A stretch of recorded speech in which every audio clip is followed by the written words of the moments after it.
when you're having conversations like the ones we're having now, all of a sudden when we see each other out on LinkedIn, it's going to hit different. So now when I see your post, I'm going to be like, oh, there's my boy. It's just going to feel different because now we've actually had this like back and forth talk. And even though it's not in person, it's over video. Yeah. It's substantially more than even maybe 50 interactions on LinkedIn. I personally believe that you cannot get that quality without doing the quantity, right? Is what you say. You got to do the reps. If you don't do the reps, you don't know what's going to be good. Well, how do you like get the initial thing started? And I was always like, crap, like how do you do that? And then I discovered podcasting. I'm like, oh, golden. Yes. A podcast is an excuse to build a relationship with anybody. Hey, I'm Luis. And I'm Luis. And you're listening to the Content is Profit podcast, where we talk about entrepreneurship, mindset, and of course, how to turn your content into profit.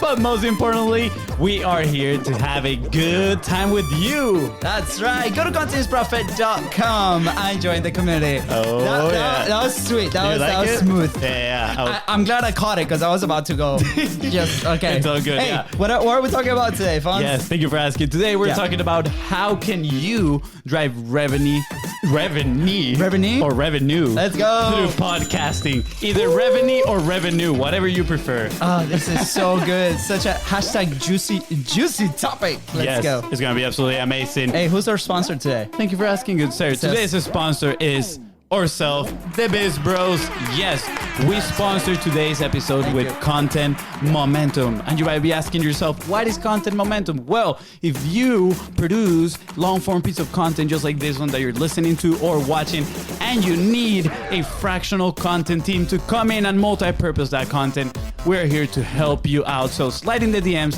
at BIZBROS Go on Facebook, on Instagram. That's right. We're not shy. Go ahead and send us a message. Also, go ahead and follow the show because every Tuesday, Thursday, and Saturday, these audios are dropping right on your phone to create that momentum in your life and business. So good. That is right. And if today's guests help you move one step forward towards your goal, please don't forget to share this episode with 3 friends. That is your ticket of admission. And don't forget to leave a 5-star review. Thank you. We have LinkedIn and podcasting royalty in that house. A true marketer at heart. I hope you are ready to take some notes. That is right. Today's guest is the director of audience growth for Sweetfish Media. And he's the co-host of the B2B Growth Podcast, which has over 2,000 episodes. Baby. Mind blowing. That's right. Today's guest has mastered the art of consistency while positioning himself as a thought leader. What is that? Do you want to learn how? Stay tuned. We're struggling with big words today. English is not very good looking today. Please welcome the newly proclaimed by us King of LinkedIn, co-host of the B2B Growth Podcast, and our new best friend, Dan Sanchez. What's up, Dan? Podcast royalty, man. I'm like, I think that needs to go in my Twitter bio. That one's just too fun. Let's go. It has to happen. We're gonna be, stalking that Twitter account as soon as this show ends. By the way, Dan, thank you so much for coming. I appreciate it. It's an exciting day for Content is Profit. It's an honor. Absolutely. Man, podcasting. I could talk about podcasting all day. So I was excited when you extended the invitation to come and speak on this show about podcasting. So to do a podcast about podcasting is a little meta, but that's what we're all about at Sweetfish. Yeah, so that's true. It can go, if you knew FONZI, this can go very sideways. Well, very quickly. I was about to say we can easily turn this into a 24-hour marathon. You let us know, we just keep going. He's like, no. I just did a carb load, so I'm good to go. Yeah. Hey, then, for those that might not be familiar with you or your company and what you guys are doing, which is incredible, right? Like, what do you want to walk us a little bit like how that started, maybe how you got involved in content creation in general, right? And then we can dive into a little bit more of this vehicle that we're using today. Absolutely. So Sweetfish is a B2B podcast agency started 7 years ago by James Carberry. And it was started as just like a typical content marketing agency, right? Like we made blog posts. But what James figured out by accident is that podcasting could be so much more than just a content vehicle. He actually was trying to sell blogging services and first reached out to a whole group of people as church planners or like church startups. He's like, I'm going to market to this group. They all need blogging because they're all trying to start churches all over the place. So he's like, you know what I'll do? I'm going to reach out to 50 of them and I'm going to make a podcast and I'm going to invite them all to be guests on it so I can build relationships with them all. He sent out an email to 50 people and like 43 of them said, absolutely, yes. When can we speak on the podcast? And he's like, oh crap. If you know anything about email marketing, you're like when you send out that many emails and that many people respond back saying yes to like cold outreach, you're like, something's weird. Something good happened here. Yep. He's like, and after going through all those podcasts and finding out church startups don't have money, he's like, well, maybe we shouldn't market to them. Maybe let's go after B2B because those businesses have money. Right. So we switched to B2B and it became a podcast agency because we found that podcasting, and especially inviting your ideal buyers to be a guest on your prospect, not so you can pitch them, but so you can build authentic relationships with them, was one of the most profitable ways you could use a podcast. Absolutely. So that's kind of the origin story for Sweetfish. And I got involved a couple of years ago, specifically to help grow audiences with some of my background in SEO and content and social media marketing. And then I've been indoctrinated to all things podcasting. And now I get to help a lot of our customers launch their shows. That's awesome. I love it. I love that story. And let me tell you why. I find so many intersections between our stories. Like, I feel like if you change, obviously, then James, who's coming to the podcast too, we're still figuring out a date. And you changed the name of the company. And the fact that you guys were marketing to churches, startups. The fact is that we actually accidentally ran across the benefit of podcasting, right? It's like we started having guests, and for us, it was more as a way to produce it because we ran out of content. We did like 20 episodes the first time, and we're like, okay, well, episode 20, what are we going to talk about? I guess we're going to invite somebody. Yeah, let's do this. And it was, and that's how it started. Actually, it started evolving into, wow, guess what? The people that we're having in the podcast is the people that we would like to work with, right? So that turned into, let's, keep the conversation going, keep the relationship going after that. And we have built our business thanks to that, right? We started this 2 years ago, and for us, it has gone like crazy. And it's thanks to those relationships that you're talking about. I'm curious, Dan, when you guys, with the people that you work with, is this something common that they actually see the first time? Because whenever we tell this story, right, like, and I think you are the first person in the show that actually like represents like that method, right? Like, oh, and you guys have massive success, right? But normally when we tell this story, that's the last thing on the person that's producing the podcast's mind, right? And they seem very shocked that it could be a vehicle to build an authentic relationship. We've built incredible friendships, partnerships, and it has changed the way that we do things and the way that we run the show. So for you guys, like, is that common? Like maybe people are not thinking about this to build those relationships. It's funny for our customers. That's usually not the case because we've done a pretty good job at like pioneering the methodology and putting out a number of thought leadership pieces about it. So by the time they're coming to me or coming to the sales team, they're ready. Yes, this is what we want to do. We want to do it with you. And we want to take your strategy and your approach. Right. And we didn't invent this strategy necessarily. I think other people have figured this out long ago. Right. But by the time they're coming to us, they're kind of bought into the way to do things. Still, some come in and we're like, oh no, like you don't want to just create content about yourself. Otherwise, who wants to listen to it? But if you use it as a tool to build relationships with guests, this could go really well for you. So there's still some convincing. And generally, like most people are like, well, how do I get the guest to become a customer as soon as possible? I'm like, no, tap the brakes. It's about building relationships. There is a way to connect them to being a customer. That's true.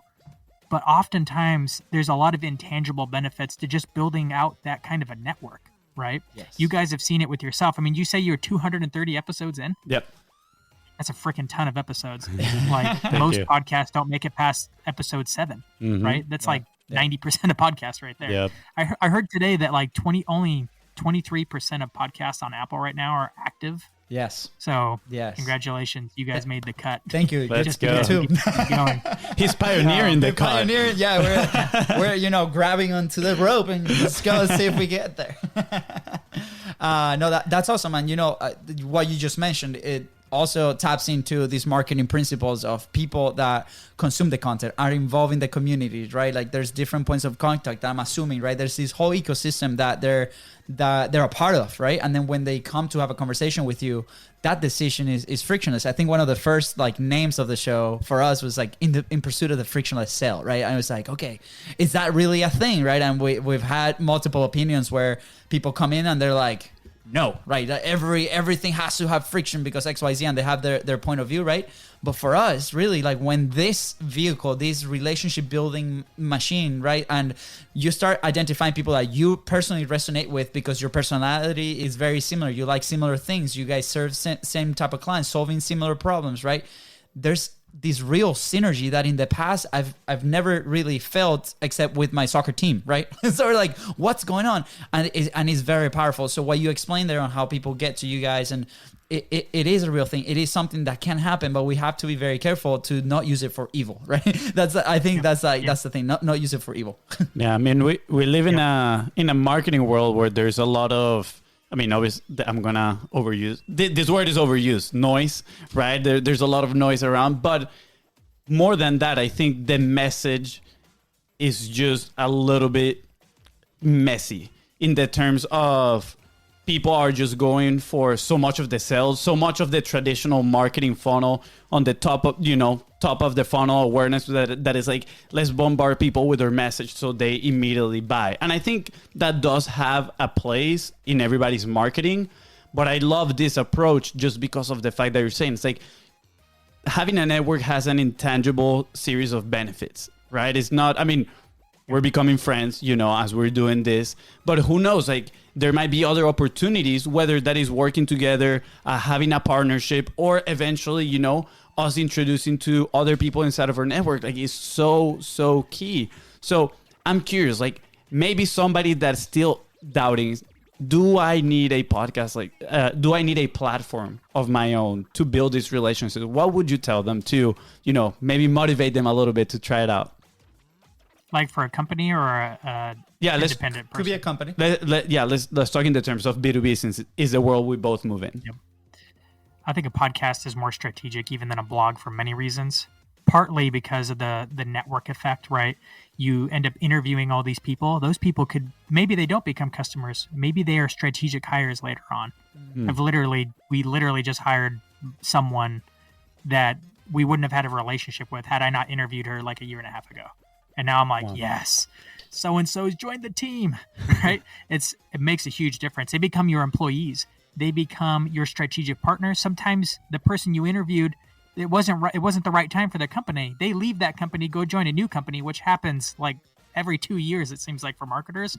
And then on that company, the first thing they do, put it in the budget for a freaking podcast because they're wow. The new guy or new woman, and they got the buy-in because they're new, right? And we've had so many customers sign up. They're like, I wasn't able to in that last company, but this company, it's the first thing we're doing is signing up with your service, right? Yeah. So, and that happened 2 years later or something, and we've been in business long enough to kind of see that happen over and over again.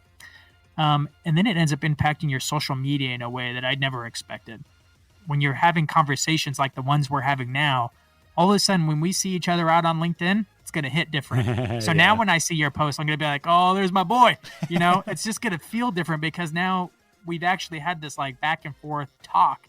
And even though it's not in person, it's over video. Yeah. It's substantially more than even maybe 50 interactions on LinkedIn. Yeah. It's just at a different level relationally now. And that plays through, especially once you start doing lots of these with enough people that the social interaction on LinkedIn or Twitter or whatever starts to become more substantial. And that's how you start to grow there too. Yeah. I love that point. And so let's do a quick attachment right there to that idea. Because, I personally been living more in the Instagram and Facebook world in social media, but I'm not going to lie, it's very exhausting, those two social medias, right? And lately, I'm like, let me dig more into LinkedIn. You know, I've heard about all the benefits, like people raving about it. And it's not like I was a total stranger to it, but I started digging into it and I ran across your profile and James' profile. And then all of a sudden I'm connected with your whole company. Everybody's publishing consistently, like every day. And I'm like, this is amazing. And I know that you guys have a program inside of your company to incentivize people to build their own brands. And I think that is absolutely epic, if I'm being honest. But what resonated the most is the consistency. All of you, and especially you, that you do it every single day, right? And that just blew my mind. That's something that we talk about. We actually, when we were slacking at the very beginning 2 years ago, we decided to do a challenge called the 45 Live. Let's go live on Facebook for 45 days in a row, trying to achieve that consistency, right? And not many people manage to stay consistent for, I think, years, if I'm not mistaken, that you've been doing this for. So what can we say about that? About having the consistent habit of, you know, putting your thoughts into the world for other people to see, right? We know now about the value of building these relationships, but now you're doing touch points, right? As you are putting your thoughts out there and connecting with more people. How can people build up to that consistency? And, you know, some of them might be thinking, but what am I going to talk about, right? Yep. So there's multiple questions there. I think for starters, it's hard. Like, I do believe that you can actually take breaks, and I've taken many breaks. I didn't post much at all over the last holiday season. I maybe went in and commented here and there, but I just kind of took a break and spent time with my family. Yeah. But in order to really break in order to really get the momentum you need and to take breaks, you kind of have to be consistent. And I mean posting a massive volume of content. And honestly, like when the whole quality versus quantity debate, most people are on the team quality. I'm on like team quantity. I'm like, screw quality. Like at first, just get in the habit of like rowing. So what if you're rowing incorrectly? Like you'll figure it out eventually, but the way to get to quality, and I'm still a fan of quality, okay, is to just put in the reps, right? So you have to make a commitment of posting every freaking day and then hopefully making it just a little bit better every single time. Every once in a while you post something like, oh shoot, that hit a nerve. That went more viral than normal. Instead of reaching 200 people, it reached 700 people. Dang, okay, what can I learn from changed? that? Maybe I need to hit on that topic. Maybe I wrote it a certain way, and then you get better, right? But it's only through repetition and a lot. So even on LinkedIn, I talk a lot about like, you just have to commit to 90 days every day.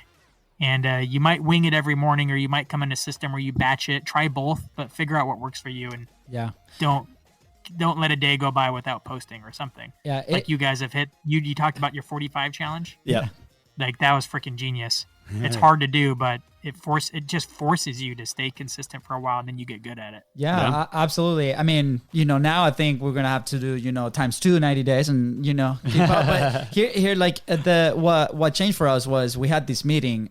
We were pitching a different service that we had at the time, and we didn't have the podcast. It was just freelancing at the time.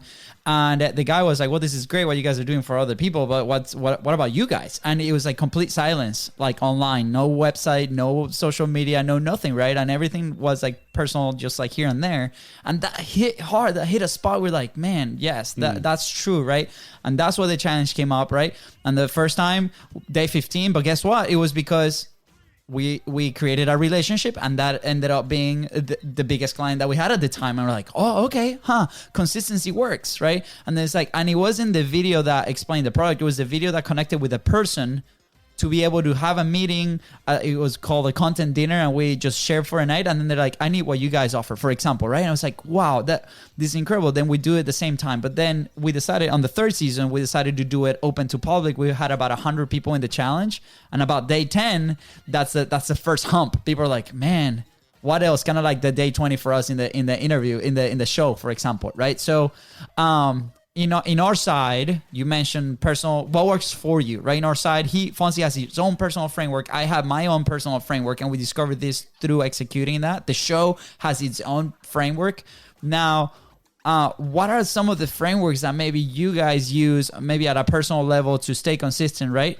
That maybe gives these examples and primers and ideas for people to actually create their own, right? We're big fans of create your own framework, right? You can start modeling, but at the end of the day, it's like, how are you going to stay consistent, right? You mentioned 2 daily or batching a little bit. Like, what are some other stuff?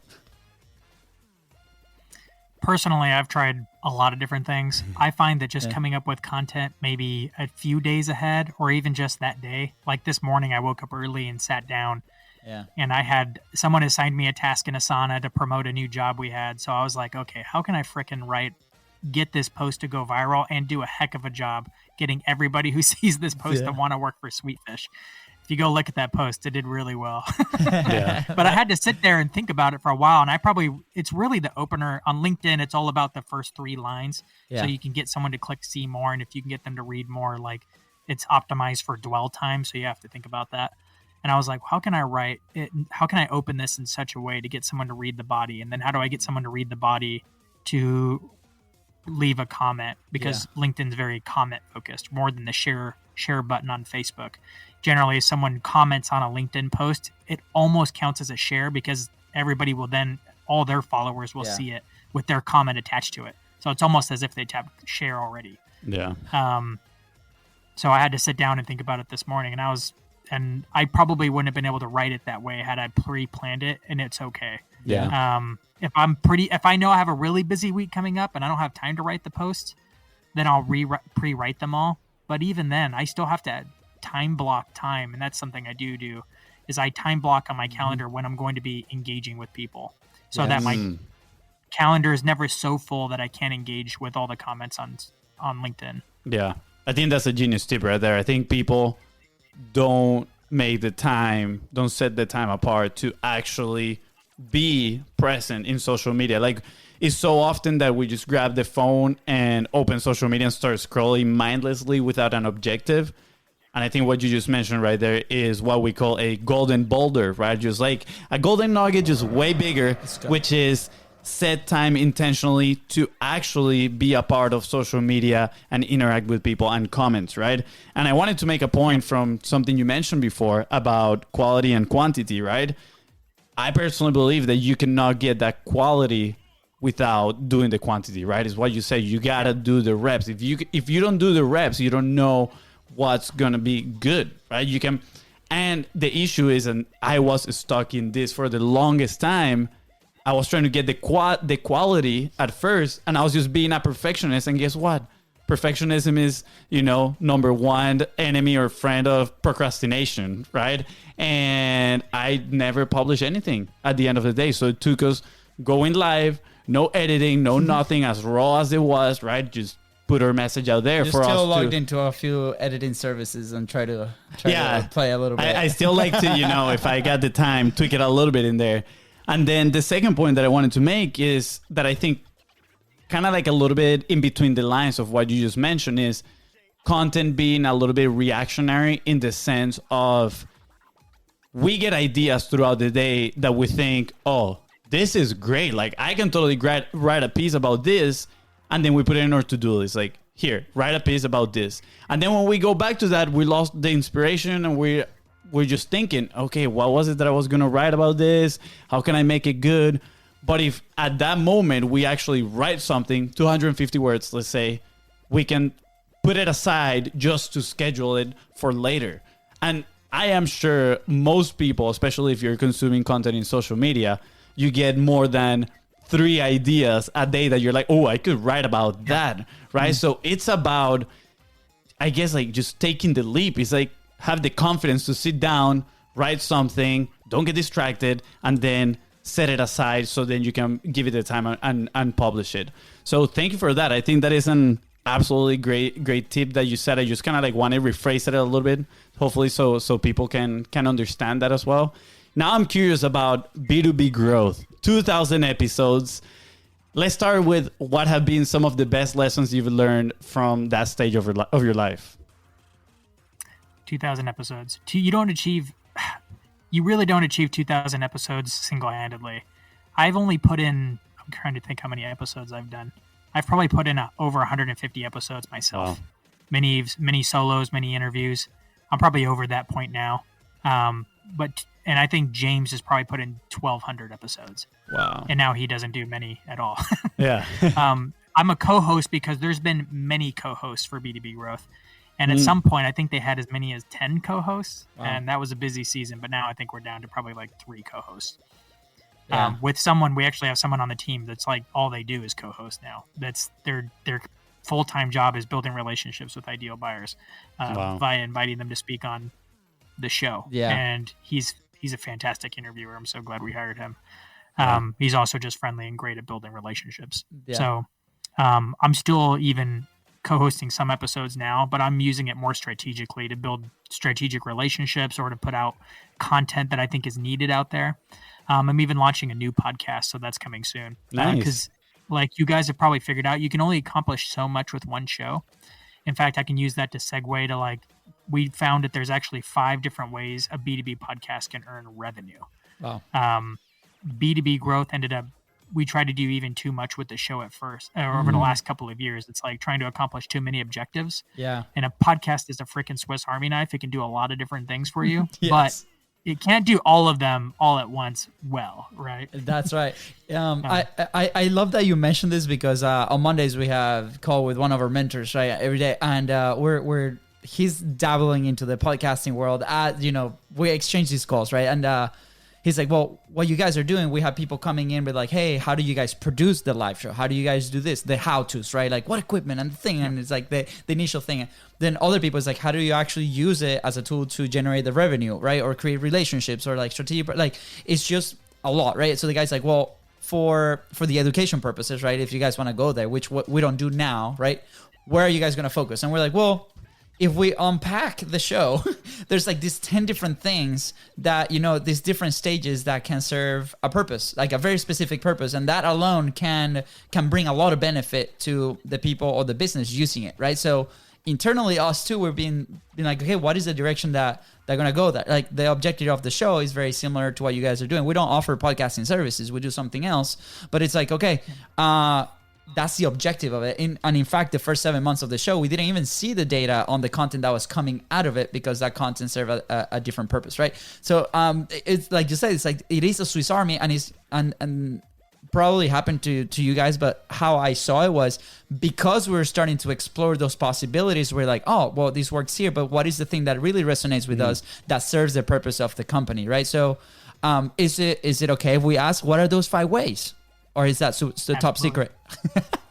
The 5 ways that we're using now, one of which I've already talked about, like interviewing your guests that are ideal buyers. We call that our account-based marketing method, right? Because it lines up really well with account-based marketing in general. And you're trying to do one-to-one relationship building there.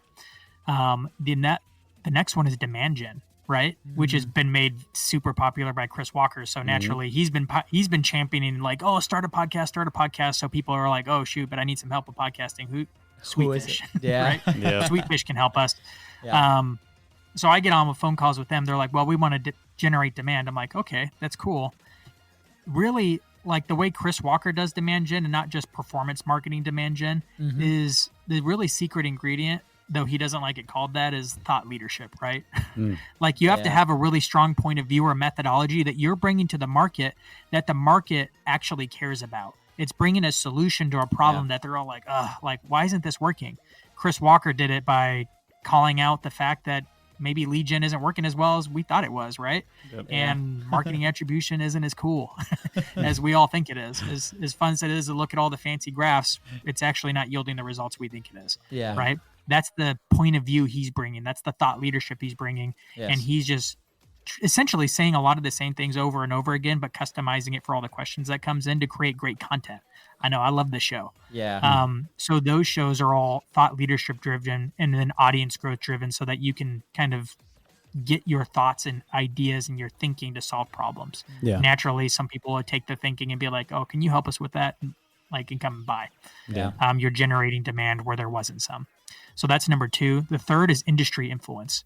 And you guys have probably tasted this to some degree as you start to build relationships, not just with ideal buyers, but the influencers in the space. All of a sudden, things can turn for your business. I have a customer that uses nothing but this methodology. And essentially he's able to take his kind of commodity product and really break into a whole new market because he has relationships with all the ideal players, right? All the gatekeepers, all the publication editors, all the influencers. He has relationships with all of them now. And so his company has a much easier time breaking into a very competitive market that's very commodity, right? Because he has real relationships with all those people. Yeah, absolutely. Before you go to number 4, I want to share a quick story. We have a cousin, right? Like he lives in Miami, right? And he's an actor and he's on commercials and different things. And maybe this is a little bit of an example for this, right? And he came up to Jacksonville, Florida, where we live, and he's like, "What do you guys do?" Right? And we see the studio, and he sees the lights. And I'm like, "Well, we are not acting, right?" So, and he was like struggling to get a role, and like he was just serving tables, and he was not in Hollywood, right? It's a very different environment, and we're like, "Hey, idea, it's worked for us. Why don't you start a show, like call it a Zoom call, whatever, and start interviewing your directors, your producers, your things, and you build this relationship, right? And we assure you, guarantee that there's going to be an opportunity for you to do something." Absolutely. Here's what happened, right? He completely ignored that advice. He completely ignored that advice. But what he did was he started thinking about how to build that relationship, right? Through a different vehicle. Well, guess what? He found an incredible opportunity to produce his own film, which was his dream after acting. He's like, well, I'm going to act and then do this. Well, guess what? Even just the fact that he thought about building a platform and create these relationships, that triggered a couple conversations that then landed him the opportunity to produce his own thing that's now is going to premiere this year in Miami in a big festival. And you're like, what? So completely different market, right? Not on the business side, but like that, I think that goes hand in hand with that industry influence. Absolutely. And it's incredible. It's so you can totally use it to land a job or a gig or whatever the heck you're wanting. Dude, it's freaking like magic. I remember reading a book. It's by Keith Ferrazzi. Never Eat Alone, right? It's a great book on networking and building relationships, but he always left out like, well, how do you like get the initial thing started? And I was always like, crap, like how do you do that? And then I discovered podcasting. I'm like, oh, golden. Yes. A podcast is an excuse to build a relationship with anybody. I read a lot, so like every favorite author I have, please come and tell me about that on the podcast. I just read your book, and they're like, I'd love to talk to you about it because they want to sell more books. Of course. Right? So I'll have them on the podcast and get to like meet all the people that I've been reading and stuff. It's such a great opportunity. So good. To dive into the fourth way it builds revenue is through a customer show. Mm-hmm. Now, this is kind of indirect. It's not to really do marketing as much it is to better retain your customers, especially if you have a recurring revenue model, right? To reduce churn and therefore increase revenue. If you're a SaaS company, like I would be interviewing I would have a customer show and I would be interviewing customers on how they're getting the most out of it, right? What are some creative uses of it that maybe we haven't thought about? What are you doing to train your people in it? Like, and just interviewing customers to get all the wisdom of what they've figured out and even like get some learnings like, oh crap, I never even thought that it could be used that way. Shoot, maybe we should be marketing it that way, right? But it's essentially to help educate customers and get customers more bought in. But again, building relationships with them, getting them more bought into it as they come onto your podcast, right? So you're doing that one at a time. But ultimately, it's to create content that better empowers the customer. Absolutely. Also, sorry, Fonzie. Also, like they might be doing something awesome in their company that, like you mentioned, maybe is an opportunity for your own company, and that reduces attrition, right? And then guess what? Now that revenue profit margins increases a little bit, right? So, like you say, it might be indirect, and that was one of the questions I had at the very beginning. And we can go back to that later, but it's like these indirect methods, right? For this piece of information, maybe that I built over this relationship, we apply it. And maybe it's not sales related, but it's helping us increase the recurring monthly for 3 more months, right? That has a ton of value, and sometimes people ignore that fact. Yeah, but I can see a lot of value on this customer show too, in the sense that guess in what network those people move in. Probably people in the same industry that probably need the same solutions, right, that you're offering. So guess what? You bringing them on the show, deepening that relationship, those people might turn around and say like, hey guys, you need to connect with them, right? And they start referring you, right? The power of referrals is absolutely amazing. And I think most people overlook it. It's so simple, yet a lot of people discard it. And referrals are extremely powerful. I remember this one time I was talking to somebody that they had a podcast. They were trying to figure out exactly how to do it. And I love you sharing these different types, because now I'm like placing some of the things that we've talked before into categories, and it's like it makes total sense. Mm-hmm. And we're talking to these guys, and they were looking for ways to grow their podcast. And I was like, hey, they're business brokers. You guys are selling businesses. Guess what? Probably those business owners know a lot of other business owners that are looking to sell their businesses, right? And eventually they're like, that does sounds like a good idea, right? And they started bringing and telling the stories, success stories about, those businesses that they've sold and how they changed their life, X, Y, and Z. And I think it's a great example right here. I feel like this one might be one of the most overlooked, underrated. Absolutely. I don't have a lot of customers doing it. I wish I did. Yeah. Because it's like an easy win, especially for SaaS companies or any reoccurring revenue company is going to have a big time. That's awesome. And it's honestly probably the easiest to execute. Yeah, absolutely. All right, number 5. Number 5. So good. Also overlooked, but really good. And this is one we execute ourselves as an internal podcast, right? And you can use an internal podcast like it's geared that listeners are employees. So you're not even trying to grow the audience. You're just trying to get your employees to consume it. You can use it to champion culture, do internal marketing. You can use it for internal training. Like I know some people who use it to train their whole sales force, and they don't just play the sales call, but they do voiceovers on top of them to explain why it went well, why it didn't. Yeah. And you can train a whole mobile army of salespeople. Usually make that a private show, right? Yeah. Where they have to log in with the password or whatever. But it's an easy way to distribute information that you can listen to on the go, because it doesn't have to be a video. Yeah. You don't have to watch it. You're just listening to the conversations and getting instruction. You can listen to it passively while you're driving, while you're doing laundry. Listen to it at 1x speed, 2x speed, 3x speed, right? You can kind of listen and consume it in the way that you need to when you need to. Much more efficient way to train a whole a group of employees. Yeah, we have one called Sweet Talk, and we just interview individual employees. Our director of culture just interviews people so we can get to know each other. Because we're a fully distributed company. We all work remote. We don't have the luxury of being able to go out to lunch with people. So we use it to help just get to know each other. Yeah. And that's the way we use our internal podcast. And it's been effective for that. That's, very overlooked. I'm sure. I'm curious. Wait, real quick. I'm curious. Where do you see the benefit for what size company do you see the benefit of this? Or, maybe what requirements, like, for example, being fully remote? When is a good moment for a business to start implementing an internal one? I think as soon as you're probably beyond, I don't know, I think Sweetfish started probably doing it around 15 employees. 15. It also depends, like, are you working in the same office all the time? Because maybe you don't need it as much. But if you're fully distributed or have a lot of remote employees, that becomes a lot easier. It also depends on whether you're using it for culture or for training. I actually think it would be fundamental for training, especially if you can learn. If it doesn't have to be video and visual, if it could be audio, I would probably start doing it right away, because training starts to become a roadblock, like an obstacle that any company hits. As soon as you start hiring people, you have to train them. You might as well just if you're going to do it internally and can't afford anything, just recording on your phone and just distributing through Anchor, bam.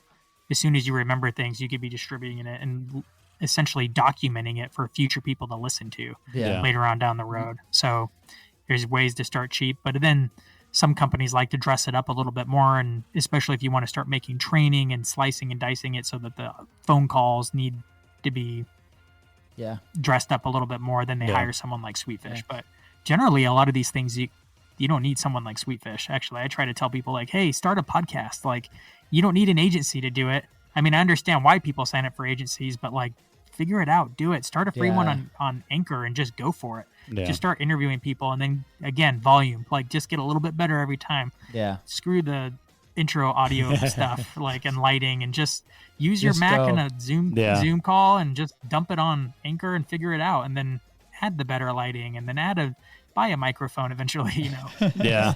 make it a little bit better. Absolutely. We were so afraid at first of making mistakes. We actually had a different podcast before Content is Profit. Yeah. I think at this point it was about 3 years ago. We started this podcast called Brews and Bros. We would have been in alcohol. It was just my brother and I having a beer, discussing marketing. Literally, that was it. And we decided to complicate this thing, right? We decided for quality over quantity. So we had like 3 different cameras, the light, like all this in my tiny room. So when my girlfriend would come into the room, she would see a bunch of cameras and light, and she was like, what's going on? I'm out of here, right? We're like, babe, I promise, it's a podcast. We're recording a podcast. And we put so much friction in the process because we were trying to be just like make it perfect, that when we would make a mistake, we would have to be like, okay, no, stop it. Let's, start again, instead of, okay, well, we can fix that in post-production, whatever. But it was such like a massive friction that we're putting on ourselves. And when we started Content is Profit, we decided to go with the 45 live experience. It's like, hey, we go live now. We make mistakes when we're doing it live, and we embrace them. Like, we just laugh at them. And guess what? That just builds your characters. That just builds your attractive character for the people that are watching the podcast or listening to. And they relate too, because guess what? They're going to make mistakes. And if they see you, in our case, 200 plus episodes, and they're like, wow, these guys are still messing up the intro once in a while, and they're just laughing at it, and they're still having awesome guests. Guess what? That's motivation right there. So I appreciate that point of, hey, just start, just get it done. It doesn't matter, because I think a lot of people are just too stuck on, oh, what are other people going to think about me if it's not perfect? Absolutely. It reminds me of one of my favorite quotes from a playwright called, I think his name's George Bernard Shaw, right? Famous playwright. He said, I learned how to speak like I learned how to ride a bike by constantly making a fool of myself until I got used to it. And once you just like stop thinking about what other people are thinking, you just go for it and you fall over and laugh and just keep going. It's kind of like, nobody really cares, right? And it just makes it a lot easier that way. I think you guys are brave for doing this live. I'm so used to recording it. I edit out all the little things. I mess up my intros, and I actually script my intros and still mess them up. Yeah. I tell the guest, I'm like, hey, if you mess up, it's okay. I'll edit it out. Like, I mess up all the time. I'll probably mess up now. We go back to that point of like what works for you, right? Like for us, like if it's not live, it's not getting done, right? We've tried it. We're like, hey, what about we do these 3 episodes on Monday? Right, like it's there in the calendar, and then things happen, baby comes in, whatever, right? And it is not done. So for us, this is the system that really works, and it's a system that we're very proud, because it's kept us consistent, right? And we talked about those 7 episodes that most people are like fall off, right? Like very close to home. Our dad, right? Our dad sees this thing every day. He's like, I saw your intro. He doesn't understand English, but it's like, I saw your thing, and he one day he goes like, I want to start a podcast. I'm like, sounds good, right? And he's back in Venezuela, right? Resources are maybe a little bit different, right? He doesn't have the equipment that we were able to afford over here. But we're like, hey, Dad, his podcast is just him telling a story that he wrote. I'm like, just grab your phone and just talk to the phone, right? And for him, like, his thing was, we're still hung up on that thing. It's like, what's other people gonna think? It's not the same. Like, I promise you, nobody's gonna notice. Like, it's gonna be so awesome. And then guess what? Eventually, the resources will increase, right? Because we're consistent. People are gonna connect. People are gonna resonate with your stuff and come back to it. And we've also seen a lot of people that have done that. So we're working with that with him, which is, hopefully we get him going. So, but. Yeah, this has been incredible. I'm looking at the clock. I'm like, what already? So at some point, part 2 of this has to happen. But we have a few questions to kind of close out the show. What will be like an action point, right? Like for somebody that is, maybe we have a little bit of a different audience here, right? It's not B2B, but it's people that are starting their own business, right? And are in transition to go full time to do that, but then trying to figure out how to create consistently content, or specifically this. Like, what will be an advice that you want to give them today? Cool. So company founders. Mm-hmm. Great. Yes. And as startups, or like solopreneurs, or like service industry? Solopreneurs in the service industry, or freelancers, that kind of stuff. Okay. I definitely think using a podcast to get to know your ideal buyers is like the easiest way you can make a podcasting work for you. And it literally can start with Zoom, like a paid Zoom account, and a free podcast host. Anchor's good. I actually like sounder.fm. They don't do a good job of marketing themselves, but I think they're one of the best hosts out there, and they have a freemium model, and provide free transcripts. So I love them. That's good. They're our preferred host. So check them out if you're just getting started. And honestly, like, record your first episode being like, hey, I just thought I'd start something fun. I'd want to talk to some interesting people in this industry, specifically the industry that you want to talk to, and make it an exploration. Do not try to be the expert or the thought leader. Make it be the student and actually lead with the question with the overall podcast, instead of being like, oh, I'm going to tell you everything I know about X, Y, and Z. I mean, you could go that way, but I find it's much more interesting to be a guest-based show when you're trying to explore and trying to find a certain topic. Even better if it's a topic that you've wrestled with. You're like, man, I still don't understand X. Let's figure it out together. Yeah. And then you start going on a journey of talking to practitioner after practitioner, or expert after expert, and talk to the people that you're selling to. You will not be unsuccessful long, because you're actually going to be so tight knit with your customers and know them, because you're talking to them and sharing stories and finding out what keeps them awake at night, what they think ideal is, like what their objectives are, what some of their past failures are. And you're actually going to understand your customer to the point where it's going to be hard for you not to win in the product that you're building and the marketing that you're building. Yeah. And it creates great content, because peers generally like to learn from peers. So if you're selling to lawyers and you're talking to them about law, like, other lawyers are going to want to listen to that.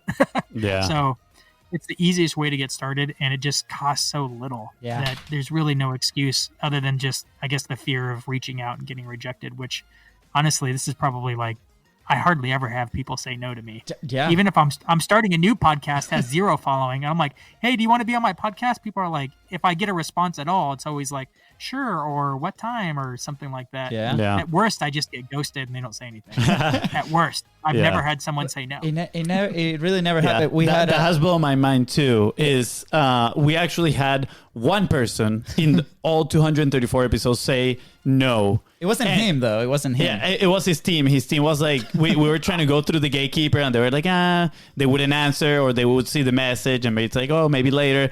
And we had another maybe guest. Later. Yeah. That's not a no. That's they're too busy, or maybe they're writing heads down in a book, and they're going to go on a book tour later, and then you pick them up later. So I have had that response. So what we did actually is we had somebody that became a good friend because of the podcast on the show, and we knew she was very close to this person.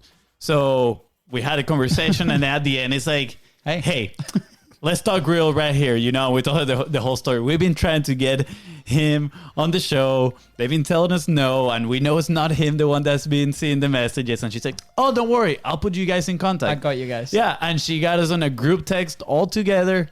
We managed to bring the guy to the show, and it was an incredible show, and he introduced us to more people. So the power of relationships. It's incredible. That's it.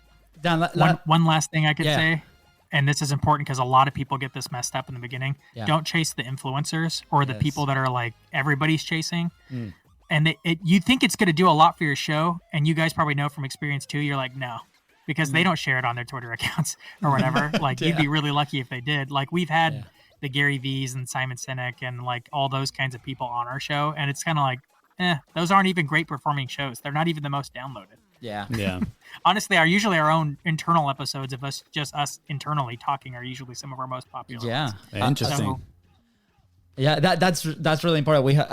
One of the most popular that we've had has been a rodeo world champ that he also does some online stuff, and that was such an interesting conversation. And we're like, what, really? Like that was probably one of the conversation was great, but like that was probably one of the ones that we never really expected to be one of the top downloads. So, but like you said, like those are the people that they want to share it too. They're excited to come to the show. Yeah. They want to share it with their audience as well, and that's key. We actually have a term for that. We call it the ladder of influence, right? Instead of going for an influencer type A, right? Let's say Tony Robbins.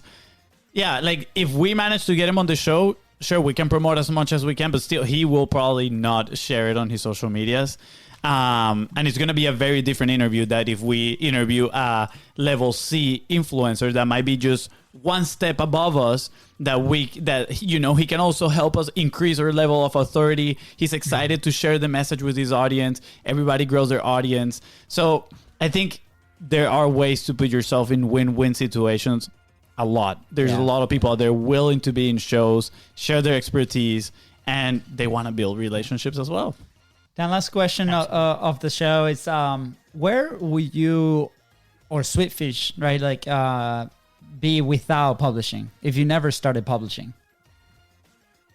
I mean, the company wouldn't exist because, I mean, maybe because podcasting's been such a, it's been trending so much over the last 2 years that maybe we would. But honestly, I think the big thing that drives Sweetfish is the fact that we eat our own dog food and have been doing it. So if like we didn't have publishing, almost all of our customers come from the show and LinkedIn.